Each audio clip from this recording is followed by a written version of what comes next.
Hola mis amados, qué alegría volver a reunirnos en este día tan especial porque nos permite estar juntos, conociendo un poquito más a nuestro Dios. Les damos la bienvenida a nuestra escuela dominical online y les invitamos a presentarnos delante de nuestro Dios a través de la oración. Así que mis amados, les invito a que oremos. Padre amado, Señor, nos presentamos delante de ti en el nombre todopoderoso de nuestro Señor Jesucristo, para darte las gracias por este momento único e irrepetible que tú nos permites vivir. Gracias, Señor, porque a través de YouTube y Zoom nos permite, Señor, acortar distancia, permitiéndonos estar juntos para adorarte. Recibe, Padre amado, nuestra adoración como un perfume grato delante de tu presencia, donde tú puedas deleitarte viéndonos, Señor, escudriñando tu palabra. Ilumina nuestra alma, nuestra mente, Padre amado, para comprender tu palabra y ponerla en práctica en nuestras vidas, en estos tiempos tan difíciles que nos ha correspondido vivir. Padre amado, Señor, llénanos de tu sabiduría, amor, perseverancia, fidelidad y lealtad hacia ti. Todo esto te lo pedimos, Padre amado, en el nombre de Jesús. Amén y amén. Mis amados niños, hoy les voy a contar la historia bíblica del por qué y con qué propósito Dios eligió y designó a Gedeón como juez de Israel y seleccionó a 300 guerreros para derrotar a sus enemigos. Y esta historia la podemos encontrar en el libro de los jueces, capítulos 6, 7 y 8. Recordemos que mientras Josué estuvo vivo, Israel disfrutó de las victorias en la guerra y también disfrutó de las promesas de Dios.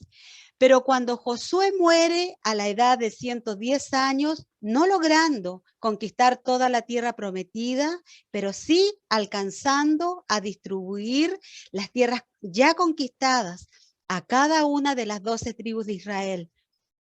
Con la muerte de Josué, el pueblo se quedó a la deriva, sin líder que los guiara. Y ellos comenzaron lentamente a separarse porque cada tribu se fue a vivir a los territorios que le fue designado por Josué, donde el arca del pacto, la presencia de Dios, se quedó en la ciudad de los sacerdotes, allí en Silo, donde para muchos les quedó demasiado lejos para ir a adorar a Dios. Lentamente, poco a poco, se fueron alejando de Dios, a tal punto que los padres dejaron de enseñarle a sus hijos cada una de las enseñanzas entregadas por Dios, olvidando la orden de no imitar las costumbres de los cananeos, costumbres que eran perversas e inmorales, de no adorar y postrarse ante los dioses hechos por los cananeos, dioses hechos con madera, greda, piedra, dioses que no hablan, caminan, escuchan, que no tienen sentimiento y que a pesar de ser tanto, ninguno de ellos puede ir en ayuda del pueblo de Dios. Al contrario, eran dioses que tenían que ser cargados y protegidos para no ser destruidos, para que no se rompieran. Por lo tanto, se levantó una tercera generación que no conocía a Dios, que no sabía absolutamente nada de él. Es por ello que el libro de los jueces es uno de los libros de la Biblia más triste, porque muestra el corazón, el alma del ser humano sin Dios. El libro de los jueces nos muestra los ciclos de vida adictivos del pueblo de Dios, donde vemos que toda la tragedia comenzaba cuando el pueblo se alejaba de Dios. Venía entonces la indiferencia hacia Dios hasta llegar a la apostasía, donde ellos deliberadamente no querían saber nada de Dios. Luego, como consecuencia, venía el castigo, donde Dios los entregaba en las manos de sus enemigos no conquistados. Dios les quitaba su protección, su cerco, como disciplina, como corrección y como castigo. Y luego venía de parte del pueblo de Dios el arrepentimiento y la súplica al no poder soportar tanto sufrimiento de sus opresores. Dios entonces en su misericordia acudía a su clamor, a sus oraciones y les enviaba un juez. Y mientras el juez permanecía vivo, el pueblo entonces disfrutaba de orden, vivían en obediencia, en paz y en tranquilidad. Y mis amados, Dios permitía las pruebas, las dificultades para sacar a la luz lo que había en lo más profundo de su corazón, para ver qué decisiones ellos tomarían en los momentos difíciles, si buscarían el refugio y la protección de Dios o le darían la espalda a Dios. Pero veamos quiénes eran los jueces y qué función cumplían. Los jueces eran hombres y una mujer comunes, sencillos. Era un pequeño remanente que en los peores momentos, en los momentos más difíciles, se mantenían fiel a Dios y servían a Dios como líderes militares en funciones administrativas y como líderes espirituales. Pero el pueblo de Dios se acostumbró tanto a depender del liderazgo del ser humano y a no a depender de Dios. Es por ello que cuando el juez moría, el pueblo nuevamente le daba la espalda a Dios y volvían a hacer lo malo delante de él. Ellos no construyeron su propia relación con Dios que les permitiría, donde quiera que ellos vivieran, donde quiera que ellos estuvieran, conocer a Dios y a depender de él. Y no a depender de la fuerza, el poder y de la inteligencia limitada del ser humano. Mis amados niños, nosotros hemos visto cómo Dios buscó y eligió a Gedeón para ser el quinto juez que tuvo Israel. Una historia que se desarrolló en una ciudad llamada Olfa, como la podemos ver su ubicación allí en el mapa, que pertenecía a la media tribu de Manasés, donde el pueblo de Dios estaba siendo fuertemente oprimida y esclavizada por los madianitas, los amalecitas y los pueblos del oriente que se unieron con el propósito de aniquilar, de destruir a Israel. Estas tres naciones vivían al otro lado del río Jordán y donde hemos visto cómo el pueblo de Dios pasó de ser un pueblo conquistador a ser un pueblo conquistado y esclavizado por 7 largos años, donde tuvo que enfrentar siempre su mayor obstáculo, su peor enemigo, que fue su propia conducta que les dio autoridad, que le permitió a estas tres naciones unirse para destruir, para vencer, para derrotar, para aniquilar a Israel. Pero veamos, mis amados niños, ¿quiénes eran los madianitas? Los madianitas eran los descendientes de uno de los hijos de Abraham que tuvo con su segunda esposa Setura, el cual les nació Madián y el cual también fue expulsado de la familia por provocar muchos conflictos con el otro hijo de Abraham que era Isaac, la cual lo tuvo con su primera esposa que ya había fallecido, Sara. Los madianitas fueron los comerciantes, los mercaderes que vendieron a José a Potifar allí en Egipto. Madián fue el territorio donde Moisés huyó, se refugió y escondió después de haber asesinado al guardia egipcio, donde fue recibido por el sacerdote madianita Jetro y se casó con su hija Séfora, donde hemos visto cómo el Señor llamó a Moisés a través de la zarza que ardía y no se consumía con el propósito de libertar a su pueblo de la esclavitud en Egipto, donde vemos que Jetro le aconseja delegar responsabilidades a su pueblo, surgiendo así los jueces. Los madianitas, mis amados niños, por consecuencia, heredaron de generación en generación el odio de Madián hasta transformarse en una nación que detestaba profundamente a Israel. Y los amalecitas surgieron de la descendencia del mellizo Saúl, que también traspasó su odio por su hermano Jacob, que luego se llamó Israel traspasó este odio de generación en generación.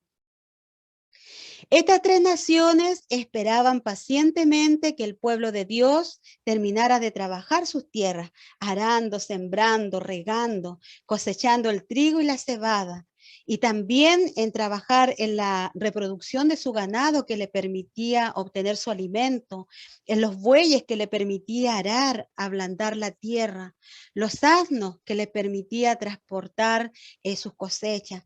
Y cuando todo estaba listo, venían estas tres naciones como langostas en cantidad y en destrucción, y se instalaban en el territorio con sus tiendas, con sus camellos y con sus armas. Y comenzaron a robarle toda la producción, todo el esfuerzo de todo un año, y lo que lograba quedar era completamente destruido, quedando Israel completamente desvalido de su alimento. ¿Y alguna vez te han robado algo que te ha costado muchísimo obtener? Entonces puedes comprender un poquito cómo se sentía durante estos 7 largos años de sufrimiento de Israel, donde era despojado de todas sus pertenencias, de lo que tanto ellos habían trabajado. A tal punto que el pueblo de Dios poco a poco comenzó a empobrecerse y a sentir muchísima hambre y a vivir llenos de temor, temor que los obligó a abandonar sus casas buscando refugio y protección en cuevas y en los montes. Esta forma de vida le impedía al pueblo de Dios ver un futuro mejor. Solamente ellos sobrevivían el día a día, escondidos, llenos de miedo, tratando de salvar sus vidas e intentando no morir de hambre. Pero saben, mis amados niños, que tuvo que pasar 7 largos años para que ellos se dieran cuenta, para que ellos se acordaran que había un Dios y que comprendieran que su socorro, que su ayuda solo vendría del Dios vivo, del Dios que sí podía oírlos, verlos, y sí podía moverse a favor de quien lo buscara, lo necesitara, quien sí podía comprender su angustia y su dolor. Y Dios, en su gran amor, en su gran misericordia y en su gran perdón, escuchaba su clamor, escuchaba sus oraciones. Y lo primero que Dios hace fue enviarles a un profeta, a su mensajero, para hacerles un recuento histórico de todos los milagros, de todas las victorias y de toda la provisión que había realizado a favor de estas 3 generaciones. Dios les recuerda los compromisos que ellos habían adquirido con Él y les hace comprender el por qué estaban viviendo en aflicción, en esta esclavitud, por haberse olvidado de Dios. Y luego Dios guardó silencio, pero no porque se haya olvidado de ellos, sino que Él estaba observando su conducta. Hasta que un día Dios se dio a conocer, se mostró de una forma diferente, donde había un hombre llamado Gedeón, cuyo nombre significa el aguerrido, el feroz, y que estaba viviendo de la misma forma que su pueblo, oculto y lleno de temores. Gedeón estaba trillando, separando el trigo de la paja. Pero Gedeón no lo estaba haciendo de la forma normal, que es al aire libre, sino que él lo estaba haciendo en un lagar, en el lugar donde se exprimen las uvas. Y lo hacía bajo techo, escondido, antes que vinieran estas 3 naciones y se llevaran lo poco y nada que le había quedado para sobrevivir.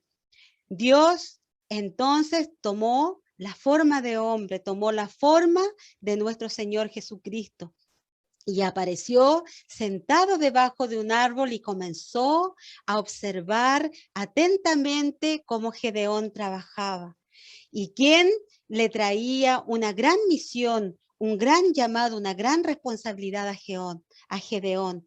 Y el Señor lo saluda y le dice: hola, Dios está contigo, varón esforzado y valiente. Pero mis amados niños, Gedeón no vivía ni se sentía así, un gran guerrero valiente.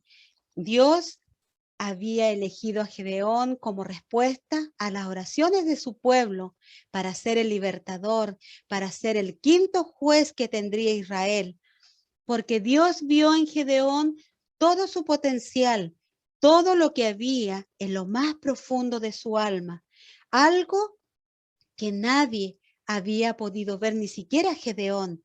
Y Dios vio lo que él con su trato podía lograr hacer en Gedeón, transformarlo de un hombre temeroso, de un hombre tímido, a ser un guerrero esforzado y valiente. Gedeón demostró con su conducta el ciclo de vida que estaba viviendo, porque él no conocía a Dios y lo que sabía de Dios era lo que de oídas había oído, lo que otros le habían contado. Es por ello que de Gedeón no se dio cuenta con quién estaba hablando y le responde a su saludo, al saludo de nuestro Señor Jesucristo, y le dice, si Dios está con nosotros, ¿por qué? ¿Cómo es que nos sucede todo esto? ¿Dónde están las maravillas que nos contaban nuestros abuelos, nuestros padres, cuando nos decían, el Señor nos sacó de Egipto? La verdad es que el Señor nos ha desamparado, nos ha entregado en manos de Madián. Gedeón, mis amados niños, se excusó frente al llamado de ser el libertador de Israel y le responde diciendo, ¿cómo yo voy a salvar a Israel si vengo de la tribu de Manasés, la tribu más pequeña y dividida de Israel? ¿Cómo yo, siendo el más significante, seré el libertador de mi pueblo? Pero Dios insistió, tú derrotarás a los madianitas como si fueran un solo hombre, porque yo estaré contigo. Y Gedeón le responde, bueno, si tú me has llamado a pesar de mis debilidades, de mis conflictos emocionales, si yo soy el escogido para liberar a mi pueblo, demuéstrame, dame una prueba, una señal que confirme mi llamado. Y Dios, mis amados niños, le ordena a Gedeón preparar un cordero y pan sin levadura. Y el Señor quemó su ofrenda completamente con fuego. Y en medio de ese fuego el Señor desaparece, demostrándole a Gedeón con el fuego que él era el Dios que controla lo incontrolable. ¿Y cómo crees tú que se sintió Gedeón cuando vio que este hombre desapareció ahí en medio del fuego?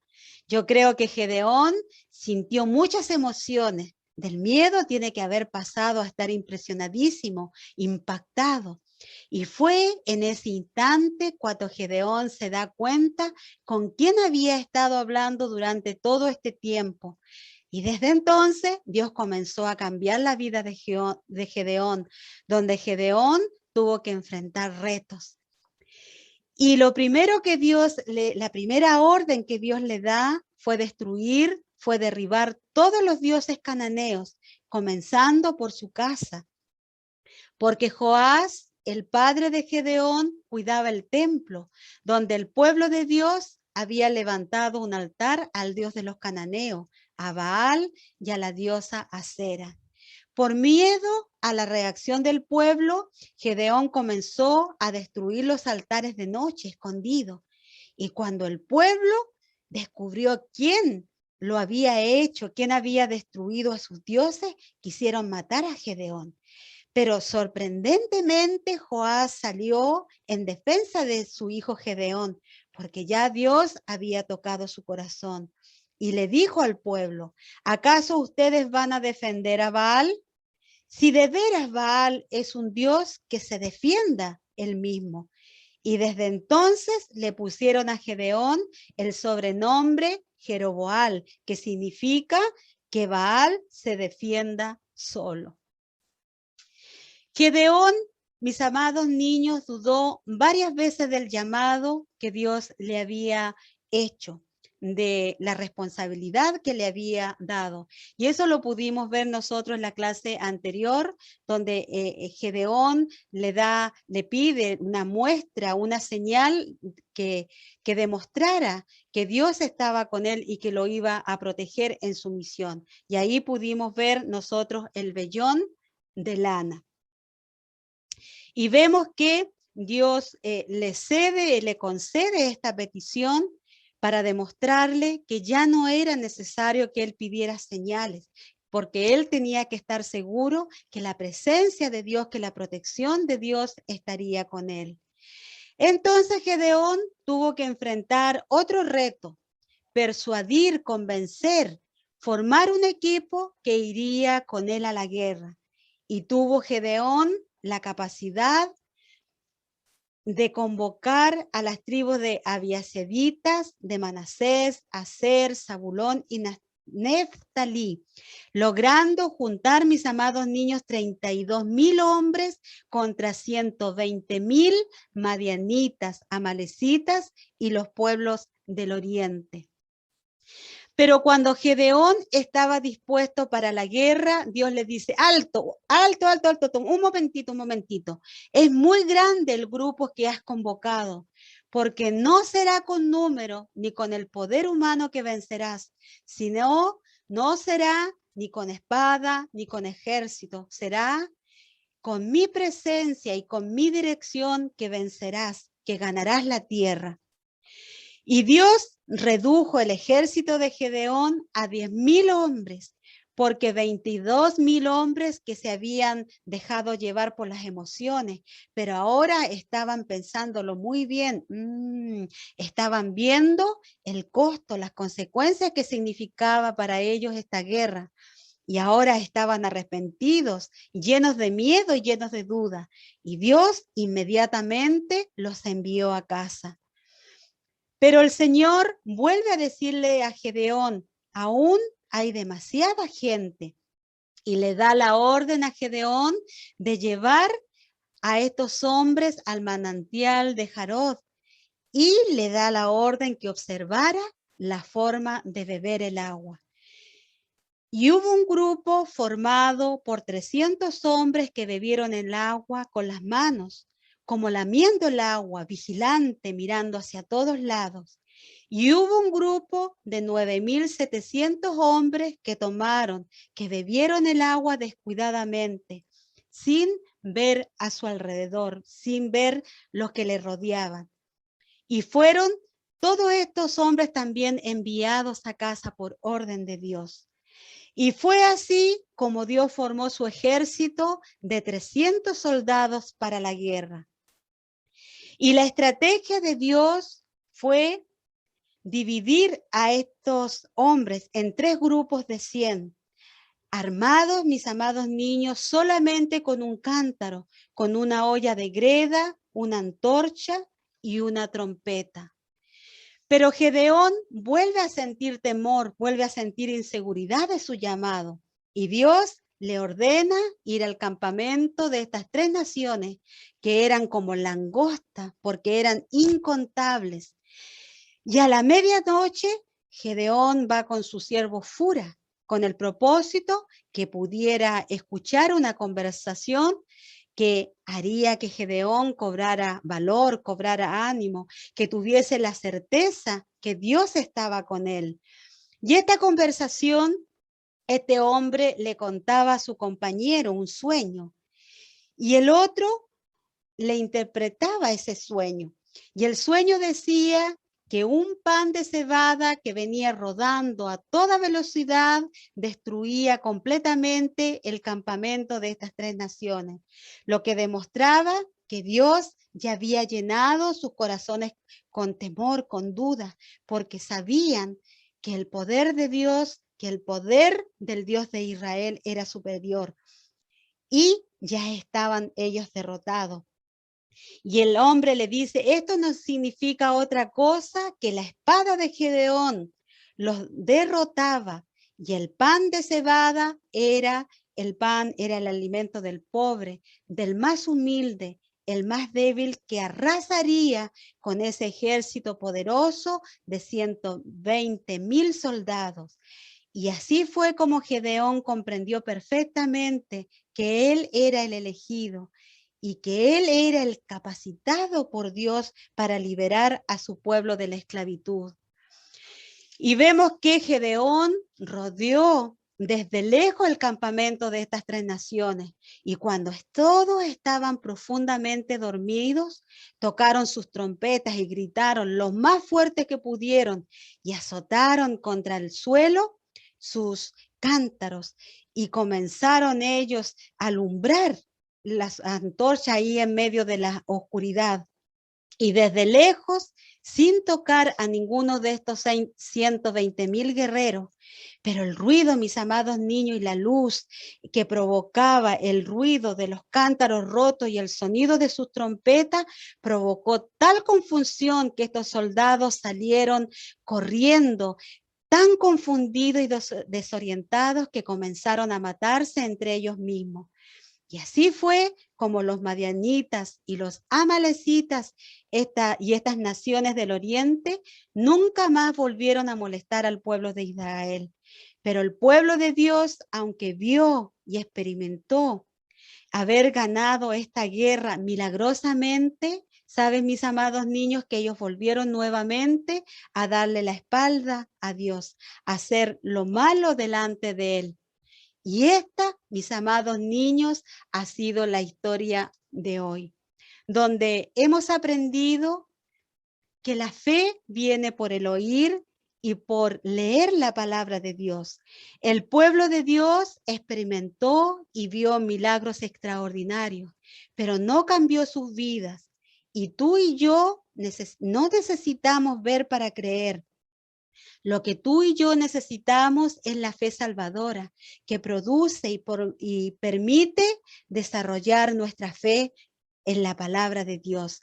El poder tener una comunicación íntima con Dios, donde quiera que estemos, donde quiera que vayamos, sea cual sea nuestra circunstancia, donde hemos aprendido que es Dios el que siempre nos está buscando, el que siempre nos está rescatando, el que siempre nos está amando, perdonando, y el que siempre nos está amando.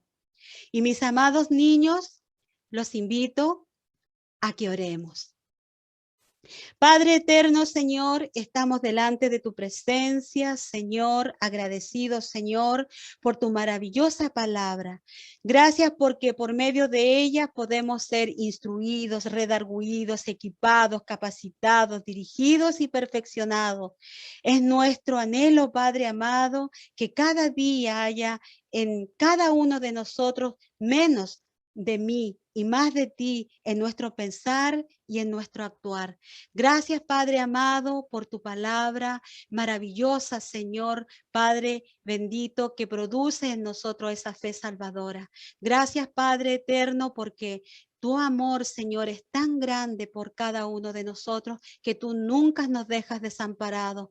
Tú nunca, Padre eterno, nos das la espalda, Señor, porque tú eres fiel, Señor, porque tú cumples tus promesas. Por eso, Padre, te estamos agradecidos. En el nombre de Jesús, amén y amén.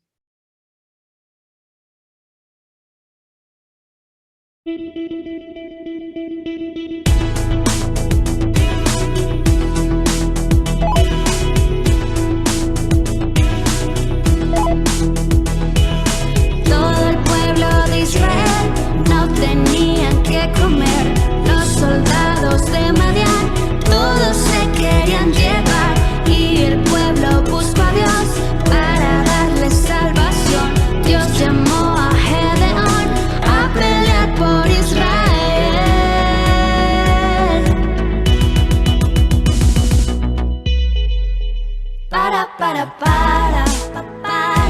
Siempre en Dios confiaré, y a nada temeré. Siempre en Dios confiaré, y a nada temeré.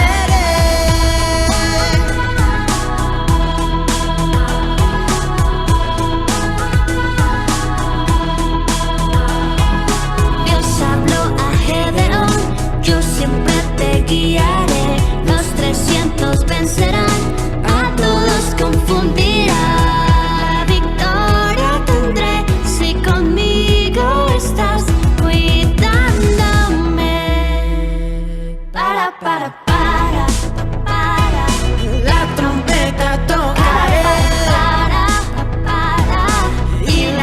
lucha levantar.